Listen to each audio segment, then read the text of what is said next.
Proses pembelahan sel terbagi menjadi dua. Yang pertama, pembelahan mitosis, merupakan pembelahan sel yang melibatkan pembagian inti atau kromosom dan sitoplasma untuk membentuk dua sel anak yang identik secara genetik.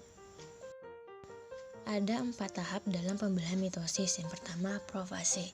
Pada tahap ini, membran inti mulai rusak menjadi bagian-bagian kecil atau fragmen. Benang-benang kromatin menebal dan memendek membentuk kromosom. Yang kedua, metafase. Tahap ini terjadi penyebaran kromosom tepat di bagian tengah sel, di mana kromosom akan tersusun rapi pada bagian atau bidang ekuator. Yang ketiga, anafase.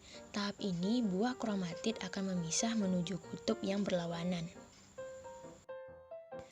Pada fase terakhir merupakan telofase. Tahap ini membran inti mulai kembali bergabung, kromosom mulai meregang, dan setelahnya akan terbentuk dua sel anakan yang bersifat diploid. Yang kedua, pembelahan meiosis. Pembelahan meiosis merupakan pembelahan sel yang menghasilkan 4 sel anakan yang masing-masing sel memiliki separuh dari jumlah kromosom sel induk. Pembelahan meiosis berlangsung dalam 2 tingkat, yaitu meiosis 1 dan 2. Pada fase pembelahan meiosis 1 ada profase 1, di mana membran inti mulai rusak menjadi bagian-bagian kecil atau fragmen dan terbentuk gelendong pembelahan.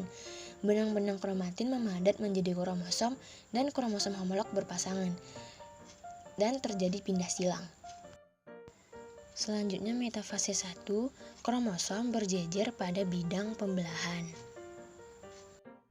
Selanjutnya anafase 1, kromosom homolog memisah dan bergerak ke kutub yang berlawanan.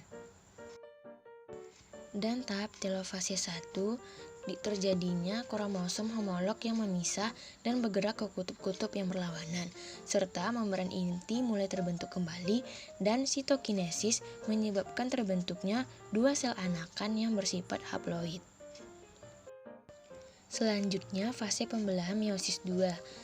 Pada tahap profase 2, membran inti mulai rusak menjadi bagian-bagian kecil dan terbentuk gelendong pembelahan, serta kromatid mulai bergerak ke bidang pembelahan.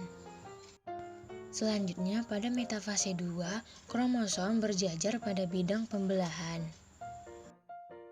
Selanjutnya pada tahap anafase 2, kromatid terpisah dan bergerak ke kutub-kutub yang berlawanan. Pada tahap telofase 3, nukleus terbentuk, kromosom terurai membentuk kromatin, dan sitokinesis terjadi. Sekian, terima kasih.